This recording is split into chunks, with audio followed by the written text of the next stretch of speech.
20 alasan untuk tidak berbuat dosa.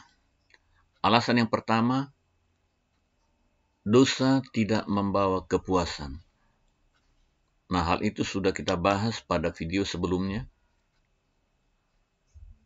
Saat ini kita mau masuk ke dalam alasan yang kedua, yaitu satu dosa menyebabkan dosa-dosa lainnya. Dalam Amsal pasal yang kelima, ayat yang ke-22, firman Tuhan berkata demikian, orang fasik tertangkap dalam kejahatannya dan terjerat dalam tali dosanya sendiri. Ketika Anda berbuat dosa, Anda mengikat diri Anda sendiri. Walaupun orang yang berbuat dosa dapat bebas melakukan apa saja yang ia inginkan, sedangkan orang percaya tampaknya terikat dengan berbagai peraturan.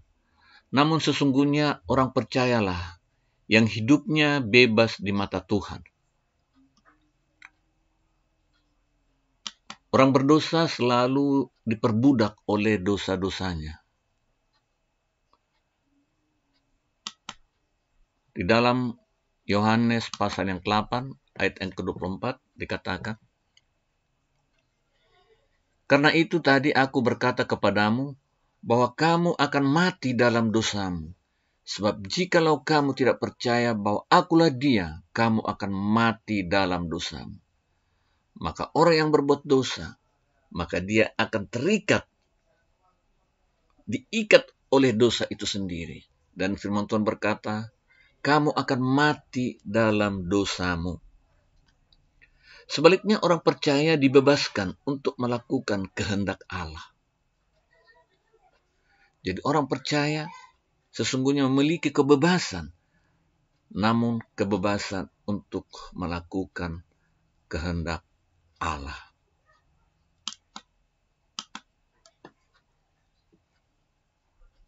Oswald Chambers berkata, orang-orang fasik membayangkan bahwa betapa sulitnya kehidupan orang-orang percaya yang dibelenggu oleh berbagai macam peraturan dan larangan.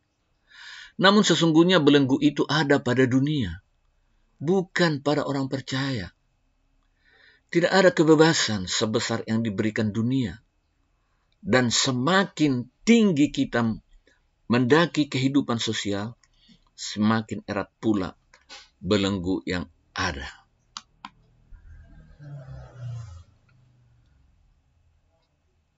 Saudara jangan pernah berharap dosa akan memberitahu Anda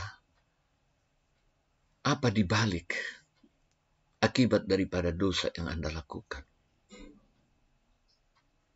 Dosa selalu memberikan hal-hal yang enak, memunculkan hal-hal yang menggairahkan. Namun sebaliknya di balik dosa yang Anda lakukan, maka Anda akan terikat. Ketika Anda melakukan satu dosa,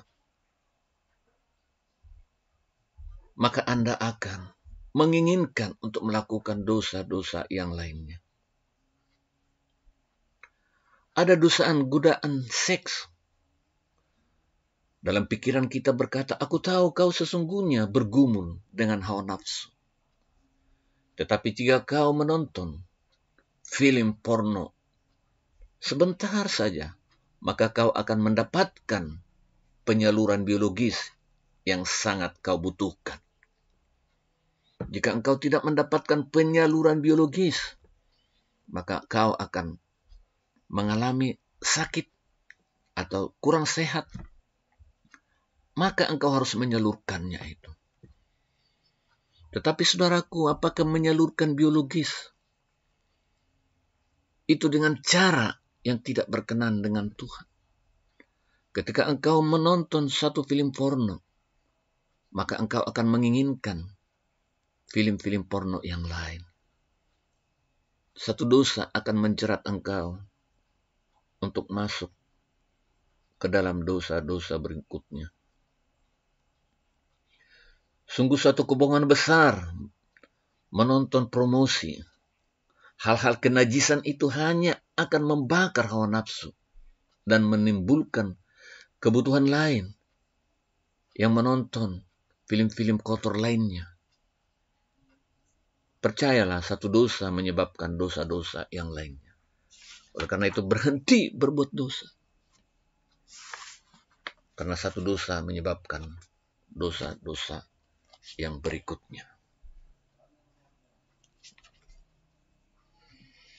Dengan bijaksana pengkhotbah menasihatkan saudara. Di dalam pengkhotbah pasal yang ke-5, ayat yang ke-9, dikatakan, siapa mencintai uang tidak akan puas dengan uang. Dan siapa mencintai kekayaan tidak akan puas dengan penghasilannya. Ini pun sia-sia. Anda pasti ingin akan selalu lebih. Keserakahan tidak dapat dipuaskan dengan harta benda. Hawa nafsu tidak dapat dipuaskan dengan pesta pora. Keangkuhan tidak dapat dipuaskan dengan kenaikan jabatan, ketenaran. Amsal mengatakan bahwa mata seorang manusia, ya, kalau bahasa aslinya itu dikatakan pria. Dunia orang mati dan kebinasan tak akan puas. Demikian mata manusia tak akan puas. Ya. Setiap pria yang membaca pernyataan ini pasti mengakui kebenaran hal ini. Nah, cukupkah mata pria memandang wanita cantik berbikini sekali saja? Bukankah dia ingin melirik lagi untuk yang kedua kali? Padahal di sampingnya istrinya, tapi dia mencoba berusaha untuk melirik wanita cantik itu. Ini adalah suatu kenyataan. Ketika kita melakukan suatu dosa, maka kita akan mengingini untuk melakukan dosa-dosa berikutnya. Inilah modus operandi dosa. Mulai dari dosa yang tampaknya kecil, sampai kepada dosa yang besar. Pemujaan terhadap hawa nafsu, mencuri sebatang permen atau merampok bank, korupsi, kecil-kecilan, korupsi besar-besaran, semuanya sama saja. Dosa tidak akan pernah menepati janjinya. Sebelum kita melakukan dosa, kita mungkin membela diri. Bukankah saya hanya akan melakukan ini sekali dan tidak akan saya ulangi lagi. Namun apa yang terjadi, saudara? Kita akan melakukan lagi dosa-dosa berikutnya.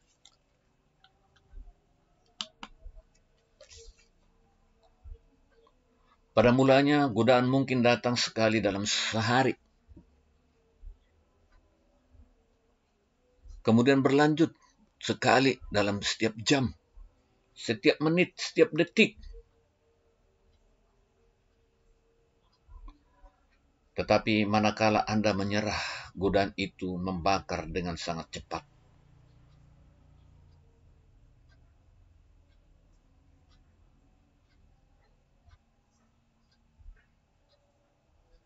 Jika Anda menurutinya lagi, maka godaan itu datang setiap saat, lalu menjadi keharusan dan menjadi kebiasaan yang Anda lakukan.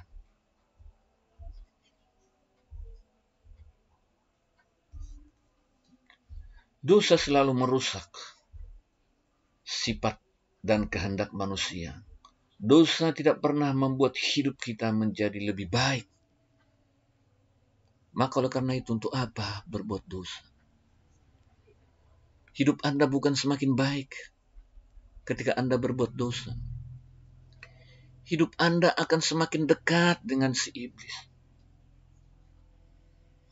Jika Anda mau tunduk kepada Allah dan melawan iblis, maka kuasa dosa akan dipatahkan dari kehidupan saudara.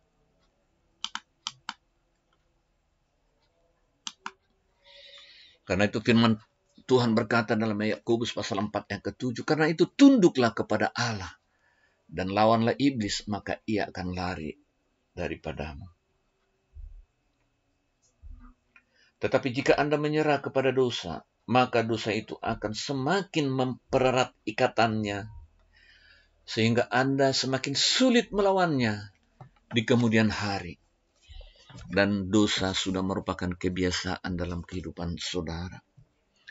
Di awal ketika Anda melakukan dosa, maka hati nurani Anda berontak. Anda mengalami ketidaksejahteraan dalam hidup. Tetapi lama-kelamaan, ketika Anda tidak mau tunduk kepada Allah dan tidak mau melawan kepada iblis, maka hati nurani saudara mati.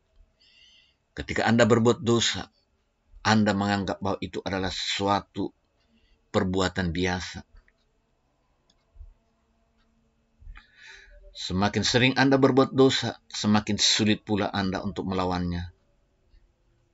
Dan semakin mudah Anda menyerah terhadap godaan dosa tersebut. Anda semakin lemah dan kehilangan kekuatan untuk bangkit dan melawan dosa tersebut. Sekaranglah waktunya Anda berkata tidak kepada dosa. Tolaklah dosa sebelum ia mengikat hidup Anda. Jangan memberi kesempatan kepada dosa. Sekali kita membuka pintu kepada dosa dan membiarkannya menginap semalam di hati kita, tak berapa lama kemudian kita akan terkejut melihat ratusan dosa-dosa lain menjadi penghuni tetap dalam hidup kita. Jadi tendanglah pengacau-pengacau itu keluar dari hidup Anda. Tunduklah kepada Allah dan lawanlah iblis, maka ia akan lari daripadamu. Tuhan Yesus memberkati.